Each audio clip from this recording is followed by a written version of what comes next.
میرے پاس بڑے پیشنٹ آتے ہیں تو کوشش کرتے ہیں جی سچ بولنے کی، سب کو پازیٹیو گائیڈ کرتے ہیں اس چیز سے نکالنے کی بالکل خلوص کے ساتھ. اور بہت سارے لوگ غصہ کر لیتے ہیں میری باتوں کا. میں پہلے ہی معذرت کر لیتا ہوتا ہوں پیشنٹ سے کہ میری کوئی بات بری لگے، میں باتیں میری اسٹریٹ فارورڈ ہوں. بالکل ٹھیک. پیشنٹ آیا میرے پاس، رقیہ کیا، دم کیا، اور اس کے ساتھ بھی ایک داڑھی والے بھائی تھے. تو میں نے کہا ان کے کوئی عزیز ہوں گے، مجھے نہیں پتا تھا کہ وہ راکی ہیں ایک دم کرنے والے. اچھا، وہ دم کرنے والے بھائی بیٹھے ہوئے ہیں تو میں نے چیک کیا، اس سسٹر کو کوئی مسئلہ نہیں تھا. میں نے ان کو بتایا کہ اس بہن کو کوئی مسئلہ نہیں ہے، آپ اپنا وقت ضائع نہیں کریں. تو وہ ساتھ بیٹھنے والے دم کرنے والے بھائی تھے، مجھے بعد میں پتہ چلا وہ بولے، کہتے آپ کیسے کہہ رہے ہیں کہ ان میں جن نہیں.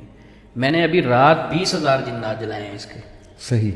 20,000 جنات میں نے جلائے ہیں رات کو، تو آپ کیسے کہہ رہے ہیں کہ ان کے اندر جنات نہیں. صحیح. اچھا، بارہ ان کو کاؤنسلنگ کرنے کی ضرورت کی، سمجھانے کی ضرورت کی. وہ بات کو سمجھے نہیں، بلکہ ان کے بڑے بھائی وہ دوسری کنٹری میں رہتے تھے تو ان کی کال آئی مجھے. صحیح. انہوں نے دکھ کا اظہار کیا. وہ کیسے کیا؟ کہتے عثمان بھائی میں آپ کو بڑی دیر سے سنتا ہوں، بڑی محبت کرتا ہوں آپ سے، پر یار آپ نے دل توڑ دیا میرا. کیسے توڑا آپ کا دل؟ کیا ہوا؟ کہتے ہیں میں نے اپنے گھر والوں کو منایا آپ کے پاس بھیجنے کے لیے، ان کو آپ کے پاس بھیجا، ٹھیک ہے، وہ اتنی دور سے آپ کے پاس آئے، آپ نے دم کر کے ان کو کہا کہ آپ کو مسئلہ ہی کوئی نہیں. صحیح. تو میں نے کہا اس میں دکھ والی بات کیا ہے بھائی؟ میں نے سچ بولا ہے، آپ کو تو خوش ہونا چاہیے. اچھا، لوگ کیا چاہتے ہیں؟ وہ کہتے ہیں کہ ہم جائیں، یہ کہیں بہت بڑا جن آپ کے اوپر مسلط ہے اور بڑا سخت قسم کا جادو کیا گیا ہے. یعنی جس طرح ہم ایک لوگ ٹیون ہو چکے ہیں، ایک سرکل میں چڑھ چکے ہیں نا، اس سے نکلنا نہیں چاہتے. تو پھر ان چیزوں کا ایسے نیگیٹو معالج فائدہ بھی اٹھاتے ہیں. اور دیکھیں عثمان بھائی، ہم میڈیکلی نہیں دیکھ رہے. یہاں اگین میں ڈسکلیمر دے دوں، ہم انکار نہیں کر رہے ہیں جادو کا، جو قرآن میں ہے، حدیث میں مینشن ہے. لوگ یہ نہیں دیکھتے کہ مثال طور پہ ایک خاتون ہے، ان کا سی سیکشن ہے، اس کے بعد جو پوسٹ نیٹل ڈپریشن آتی ہے اس کے بارے میں ہم نے نہیں پڑھا. اس کے بعد دوائی کا کوئی اثر ہو سکتا ہے، کوئی وہ کسی انجیکشن کا اثر ہو سکتا ہے، بہت سے اثرات ہوتے ہیں جس کی وجہ سے کوئی سائیکلوجیکل ڈس آرڈر ہو سکتا ہے.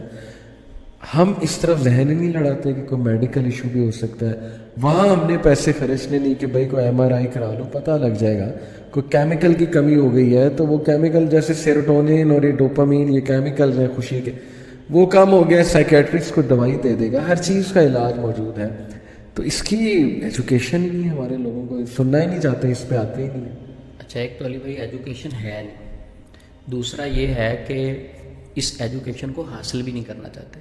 تو ٹھیک ہے، ہم تو میسج دے سکتے ہیں نا، پیغام پہنچا سکتے ہیں، کسی کو سمجھا سکتے ہیں. لست علیہم بمسیطر. اللہ رب العزت نے اپنے نبی کو بھی فرمایا تھا کہ آپ مسلط نہیں ہیں کسی کو، رستہ دکھا سکتے ہیں، سمجھا سکتے ہیں. اور الحمدللہ جو لوگ اس پہ سوچتے ہیں، خود مطالعہ شروع کر دیتے ہیں، خود اسلامی حوالے سے ریسرچ کرتے ہیں، تو ان کے ذہنوں سے جنات، شیاطین، ان چیزوں کا خوف اتر جاتا ہے.